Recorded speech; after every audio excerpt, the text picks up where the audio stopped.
just got home and I was stalked.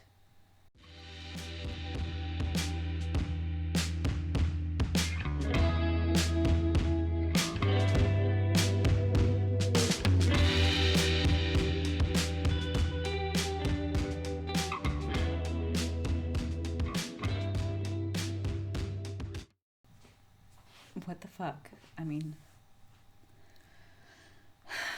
so I didn't intend for this to be my first story time, but I guess this is gonna be it. Um, it is officially 2 past midnight, so in Korea it is October 2nd, 2020. And I just got home and I was stalked.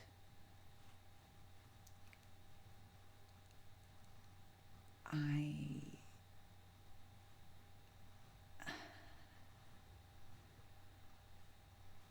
I mean, like, I've had a lot of scary stuff happen to me in my day. This is just obviously the most recent because it just happened. Like, I literally got home, turned on my computer, and I'm doing this story time. So, it is Chuseok weekend, and I went into Seoul to do some shopping, and I went into Seoul to do some shopping and see some friends, and um, we went and had dinner and drinks, and so I caught a bus and 2 trains to get back to where I live from Seoul, and I had to walk all over the place in order to get back to where I live. And so, right before I got to my apartment,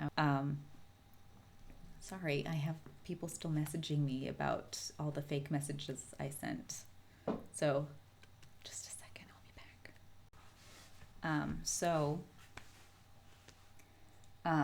I wanted to make sure that I left early enough that I wouldn't miss like the last train or anything back.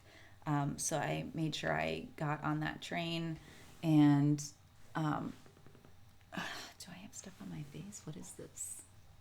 I don't know. Maybe I'm just getting maskne or something. So I wanted to make sure that I got back in plenty of time so I wouldn't miss any trains or have to like pay an exorbitant fee to take a taxi back from Seoul. So yeah, I left there around 9:30 and I got here around 11:15ish, I want to say. I don't know. I ended up taking the wrong exit out and had to like completely walk back around to where I was supposed to have gone, which is definitely a me thing. And that's just the cherry on top of a great day. So yeah, I wasn't having a great day to start with. I wasn't feeling well, and then I was really anxious about having to go into Seoul. And then on the way in, I actually missed my stop by 4 stops. Not one stop, 4 stops. I wasn't paying attention, and the train was so loud, like I couldn't even hear anything. And I was like, oh no, I'll definitely notice when it's like my stop. And I kind of did, and I was like, oh, but I didn't see it or hear them announce it. So that must not be it. That must just be like, because I've only been there once, like that must just be a similar looking one. I don't know, because I'm smart like that. So I had to get off that train and get on the train coming back the same direction, 4 stops, in order to get off and then take the corresponding train or bus or whatever it was.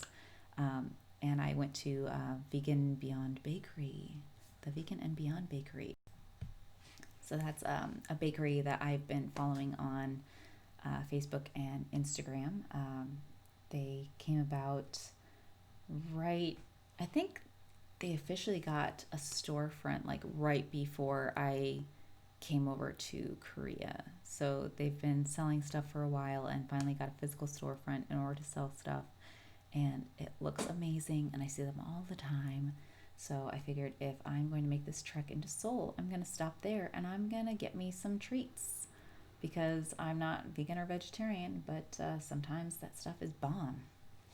So I stopped there, and then I basically took some trains and buses around and hung out for a while until it was time to meet these people for dinner. We had drinks, and I was like, "Yo, I said I was gonna try to leave around 9. It's 9:30. I'm gonna go." Um, and I got to experience the squatty potty drunk, so that was fun. Um, so I took a bus and two trains in order to get back here. I got off at the wrong exit. Like when you get out of the train station, there are different exits, and I took the wrong one, so I ended up having to completely walk back around. And then it was, I usually walk to this station or to this area from my apartment, so it's not too bad of a walk. Um, and I figured that would help me sober up some more, so I wasn't like tipsy or anything. I wanted to like be fully sober so I could come back and get ready to go to bed and everything like that, and not have to worry about like tripping or shitting myself or something. I don't know what the thought process was behind that.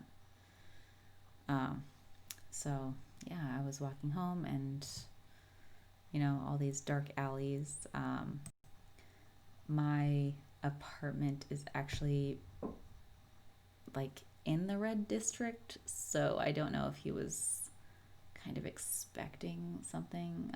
For those of you that don't know, uh, prostitution in Korea is highly illegal, but there are ways to get around that, by like promoting yourself as like a massage parlor or like a karaoke bar with full service or something like that. I'm not really sure, but there are like all these cards and stuff all over in the street by our house, like promoting this kind of stuff. So I don't know if he, for some reason, thought that a random foreigner with like a bag full of crap was a prostitute, but um, he definitely came at it hard.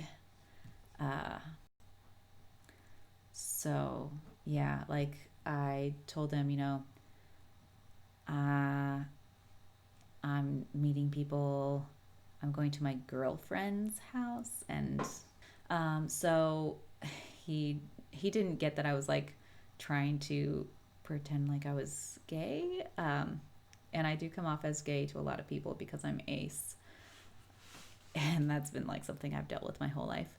But he just would not like lay off of it. So we ended up going past my apartment, and he was like, "So I come with you and drink?" And I'm like, no, she doesn't like guys at her apartment.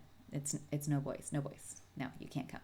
And he's like, "Oh, okay, bye." And so like he turned off down the next alley back to where we had come from.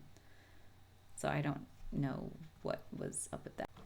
And then I kept walking because I didn't want to be like, okay, that was weird.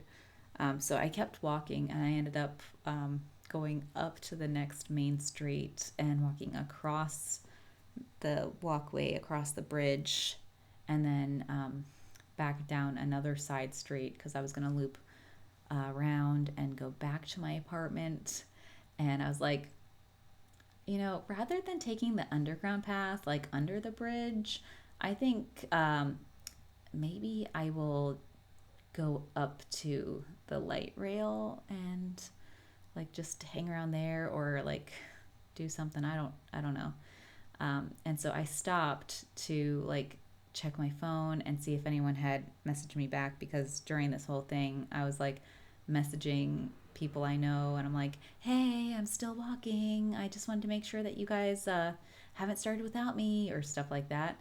And he was like literally right here looking at my phone as I was texting. So that was kind of intense. And so no one got back to me right away. Obviously, they're getting back to me now. It's um, only been like 15. They started texting me back like 15 minutes after I finally shook him.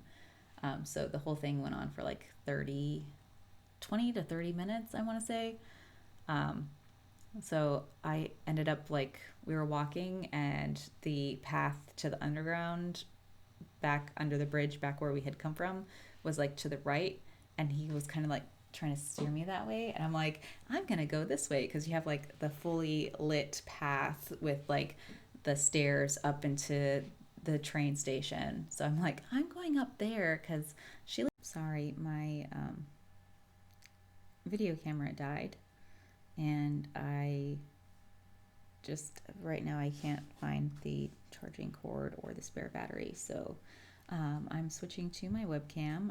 I did get out of my sweaty clothes because, uh, like, yeah, I was hella sweating. Yes.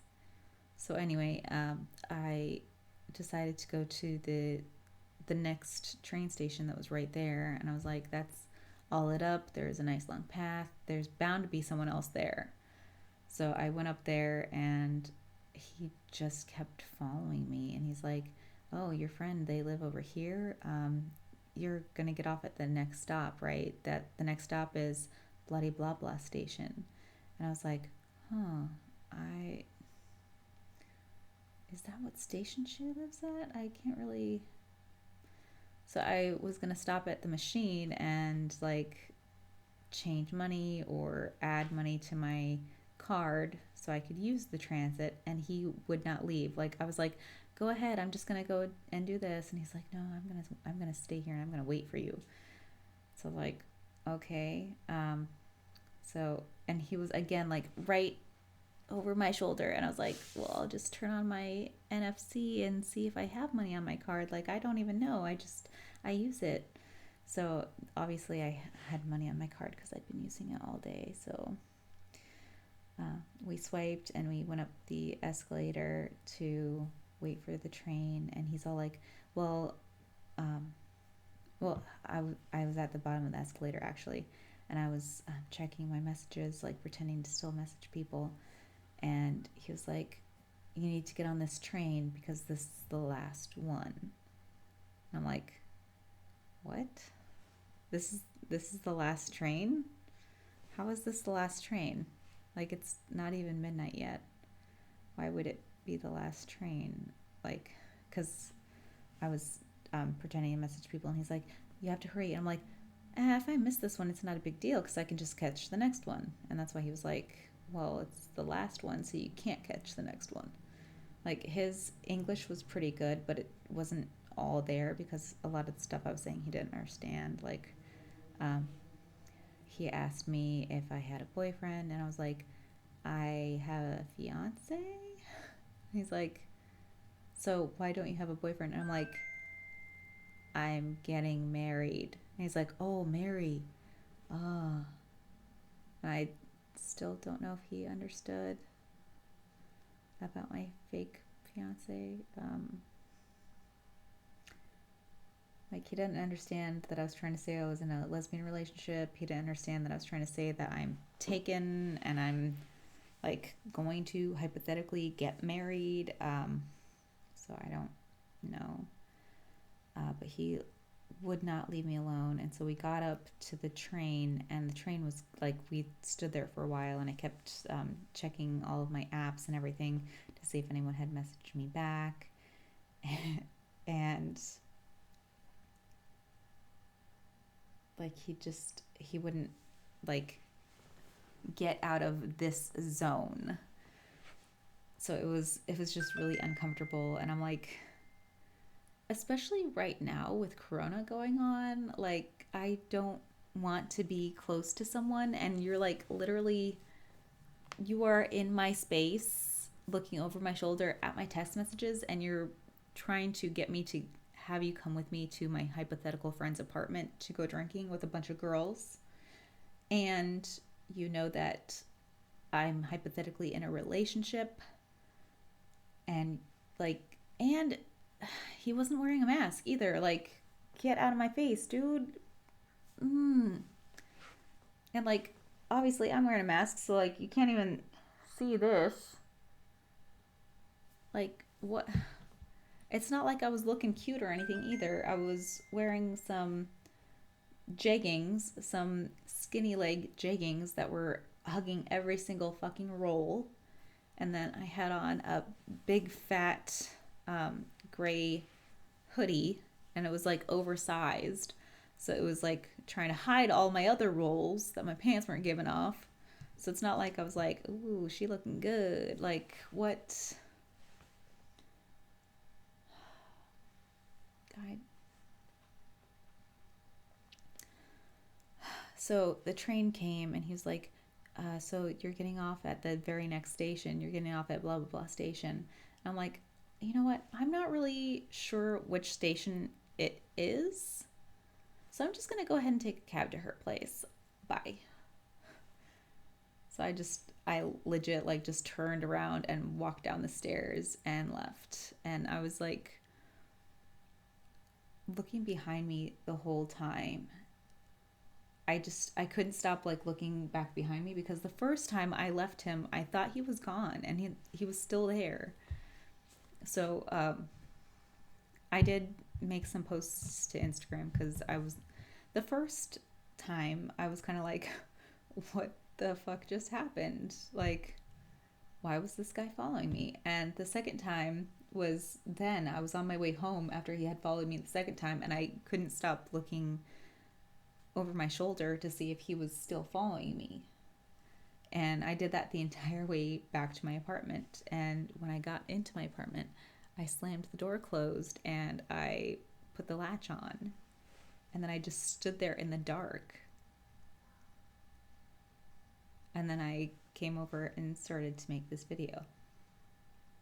So if you saw any of my frantic posts on Instagram, or if you got a text message, or if you were in the group that got that mass message about me being stalked by this dude that wouldn't leave me alone, I am really sorry, but I just needed someone to know what was happening. If he didn't leave me alone, or if I couldn't get myself out of that situation. Um,